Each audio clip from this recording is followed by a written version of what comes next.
Hi fanbase, Tekking101 here. Now, obviously there's no Bleach chapter this week, although the Naruto and One Piece chapters were freaking epic. Not here to talk about that though. I'm actually here to talk about my thoughts on the upcoming arc in Bleach. Now, a lot of people sent me in, questions on YouTube, not really questions, just like statements like, oh man, you should make a video talking about the last arc and just summarize it. And I thought, and I actually, I was like, oh, maybe I should, but then I started thinking, well, I just end up repeating myself, so that's why I did that very brief 3-minute summary last week, because that's the only way I could think of to summarize this arc, make it one giant joke, so that's what I did. But this video, I thought I'd talk about what's upcoming in the arc, because right now that Bleach and reboot thing was in Shonen Jump, and I had a fan of mine, Blue Sakuga, that keeps sending me over the updates in that, and translate it into English so I could read it, and what the arc might bring. Now, so far from reading the very brief hints that Kubo is giving us, this arc doesn't sound that bad. It actually sounds like it's an interesting thing, like a whole new setting and a whole new enemy. We don't know who the enemy is yet. There are some speculations that right now, this is going to be a combination between, fan speculation and because the Bleach reboot, that was pretty, if you don't know what it is, it's pretty much Kubo in these interviews, basically people asking him questions about the next arc and stuff, and of course, either because Kubo doesn't know what's going to happen yet, and he's just making this up as he goes along, or he just doesn't want to give out spoilers, a lot of his answers are like, oh yeah, this will happen, but that's not saying it'll happen this way, or stuff like that. But okay, so let's get right into it, and I know this isn't a manga review, but I really wanted to show my new intro, because they freaking blocked the song of it last time I had it, but since then I tweaked it a little bit in Audacity, so the sound isn't exactly the same as the original, but it's close enough that it basically sounds the same. There's just a few parts of it, it's a little deeper. Even with the intro, that doesn't make this a proper review, so that means nothing crazy could possibly happen to me this time. You will die! Again!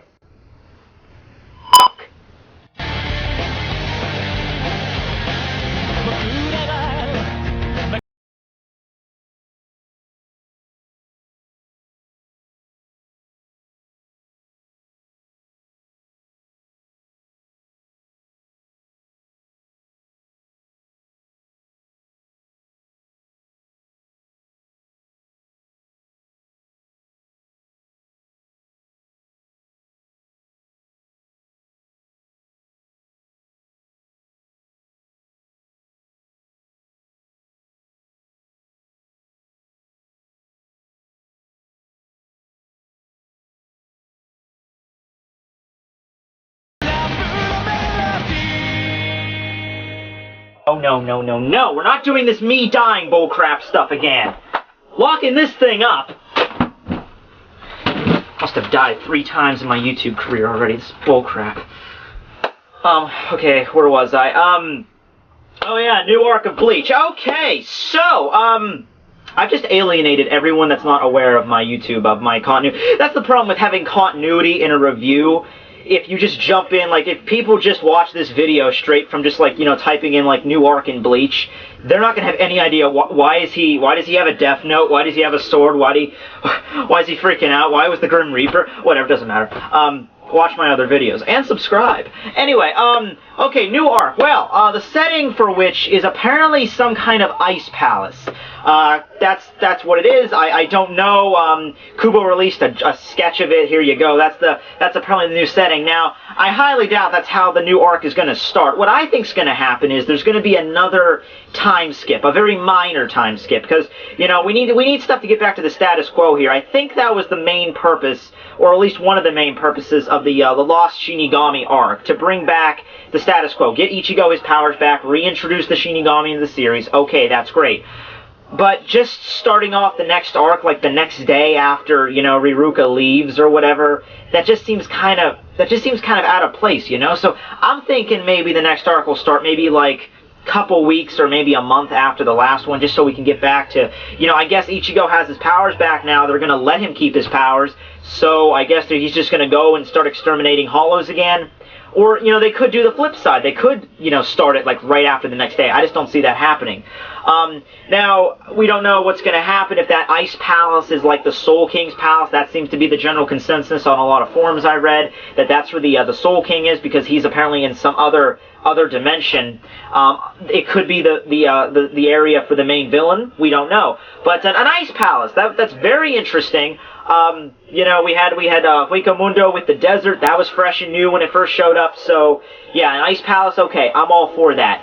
Next up, Kubo talked about, well, these are in response to interview questions. He talked about Unohana, and she's going to fight in this next arc. He revealed that both Unohana's, he just said he's going to use her sword in battle. So, we already know what her Shikai is, but I guess that he's leading to maybe her Bankai. Like, we know, like, Unohana can hold her own in combat. If you saw the Reigai arc, which I only caught faint glimmers of the Reigai arc, she was pretty proficient in high-level Kido.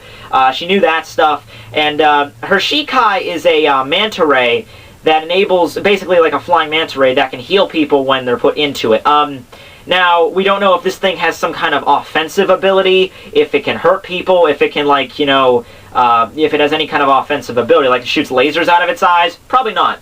But the thing that I was thinking about was the reason, like, Unohana's Zanpakuto, since its Shikai is centered around healing, I was thinking maybe her Bankai is like the opposite. Maybe it's some kind of reverse, like it spreads mass disease or something. Like it causes like mass death. That's what I was thinking of her Bankai. Because aside from that, you know, all the Shinigami are freaking terrified of her. So, yeah, and I think he also said something like that when she releases her power, her hair comes undone. I don't think that has any kind of, you know, like, basis on her powers or anything. I think Kubo just wanted to draw her with her hair out like that. So I think that's why he mentioned it.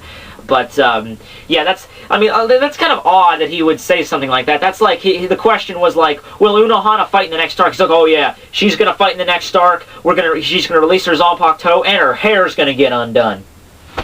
I think he just wants to draw her like that. Like, he probably has some, like, really cool mental image of, like, and probably, like, a few rough sketches of how she's gonna look with that, and he's like, oh man, I can't wait to draw this, I'm so excited. And so he said that in the interview. But, okay, so that's for Unohana. What else? Oh yes, the Espadas are alive. I can't tell you how many freaking you know, messages I got on my YouTube channel in general that just said, oh, Grimjow's alive! It was confirmed. I'm like, okay, yes, he's alive. Nell's alive too. Well, we already knew she was alive, but you know, she kind of moved off to the end. But apparently Kubo said that the Espadas will return, might return. He said might. And if they did return, they would be allies of the Shinigami this time. So the two that are only alive, I think in the interview, Kubo actually had to list off, I think, like, who's still alive now? Holly Bell, but she's in Hueco Mundo. Grimjow. Now, I'm guessing that maybe, like, Holly Bell, okay, she's against Aizen, but I don't know if that, you know, definitely makes her an ally. Grimjow was kind of never loyal to anyone. He was never fiercely loyal to Aizen. Like he was scared of him because Aizen could freaking kill him anytime he wanted. But he wasn't like super faithful to Aizen like Zomori or like who was the other one that was really like Ukiura. Like they were fiercely loyal to Aizen. He wasn't. So you know, if they do come back, there's probably going to be some, weird method of how they come to be. Like if they appear in the human world and say, okay, we're trying to help you. Now, another question was that Nell was going to reappear and she was going to interact with Cone. I could just, like, when I first read that, I just imagined, like some crazy scene where, this is just all in my mind, I didn't read this on a forum anywhere, but I read I thought about, like, maybe, okay, if, like, Nell meets Cone in her child form, and they have, like, because they're both really tiny, and they have, like, little, comic relief back and forth, and then she turns into her adult form, and then Cone just pretty much, like, passes out from a nosebleed or something.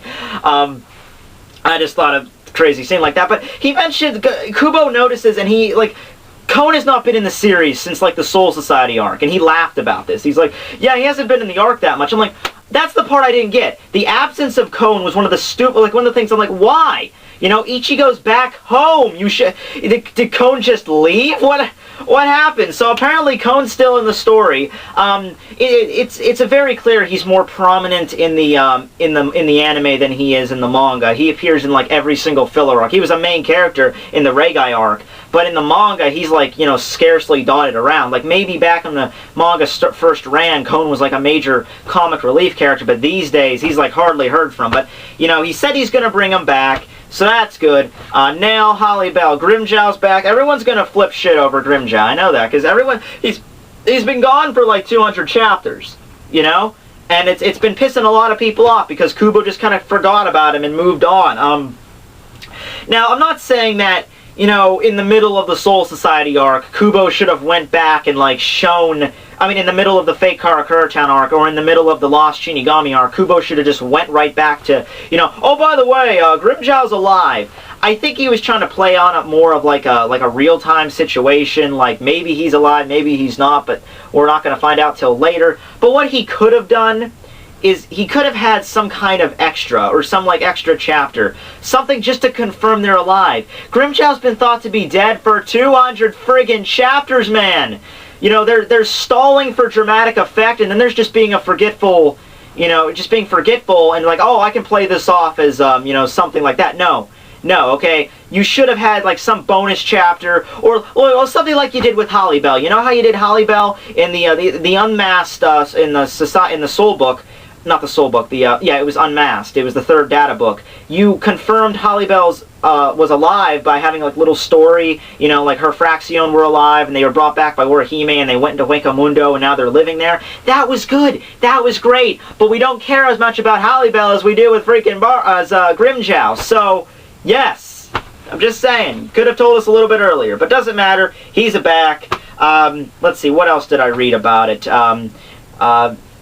I was thinking that maybe Rukia and Ichigo would go back to being like they were gonna maybe like a reboot of the series when it first began, because that's a lot what the Lost arc was, you know, because we had like Death in the Strawberry 2, the Starter 2. It was like a reboot going back and referencing things from the first part of the series. So maybe the next arc will start off like that with like Rukia and Ichigo like hunting hollows like the good old days. That would be freaking awesome.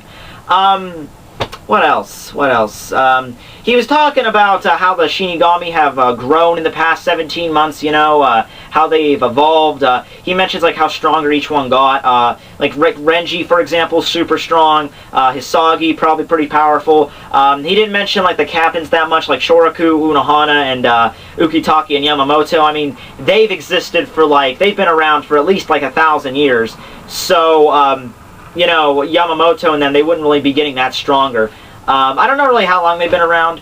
I think Yamamoto said something like one time that he started the Soul Society Academy back like 1,000 years ago, and Shunsui and Ukitake were the first students that passed there. So obviously they would be at least 1,000 years old. Unohana's older than them, so they would be 1,000. So let's just go those four of 1,000. But you know, the other captains. Oh, Soifon got her arm back.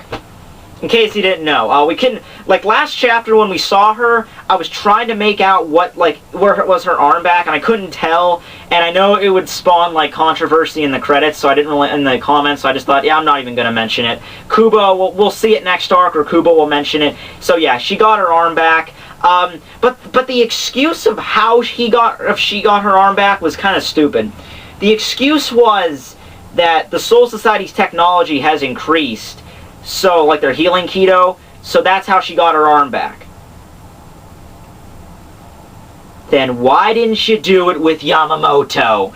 That's the thing I don't get. Yeah, I guess that's what, I thought it was just Orihime. Orihime would have been a much, much easier excuse, just because that's the Deus Ex Machina for all of Bleach, you know? Oh, you lost your arm? Orihime will fix you up. Oh, you lost your head? Orihime will fix you up. You know, but no, he went with some explanation like, oh, the Soul Society fixed her arm.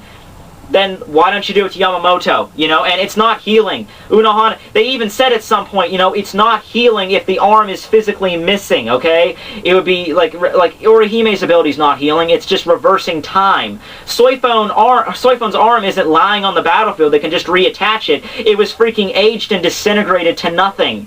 So healing, kind of an arbitrary process at this point.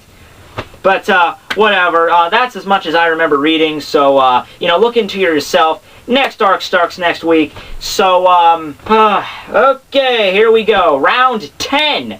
Masked guy walks in. We have a little bit of a back and forth. I kill him. He disintegrates, and wash, rinse, and repeat. We're right back here next review. Take it away. Hi, I'm Tekking101. Okay, that's new.